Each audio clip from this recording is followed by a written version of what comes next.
Israeli পণ্য boycott করার ব্যাপারে যদি কিছু বলতেন। এটা আমরা বারবারই বলে আসছি, এই পণ্যগুলোর লিস্ট অনলাইনে পাওয়া যায়, অ্যাভেইলেবল, বাসার মধ্যে লটকিয়ে রাখবেন।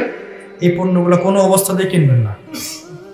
এটা আমরা কি মনে করি, যেটা করলে আর কি হবে, এরকম মনে করি না। এই ব্যবসাগুলো কমে গেলে ওদের অর্থনীতি ধসে যাবে।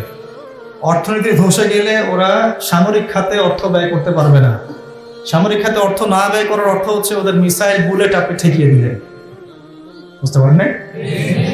যদি এই কাজগুলো আরব বিশ্ব করতো, মালয়েশিয়া করেছে, ভেনিজুয়েলা করার চেষ্টা করেছে, তারপরে আপনার উত্তর কোরিয়া পদক্ষেপ নিয়েছে, রাশিয়া পদক্ষেপ নিয়েছে। মুসলমান কান্ট্রিগুলো যদি ঐক্যবদ্ধ একটা পদক্ষেপ নিতে পারতো, তাহলে দেখতেন যে ওদের এত সাহস হতো, ওদের ব্যবসা ধসে যাইতো, অর্থনীতি ধসে যাইতো, সামরিক খাতে ওরা এত বেশি টাকা খরচ করতে পারতো না। এমনি তো চলে পশ্চিমাদের সাপোর্টে।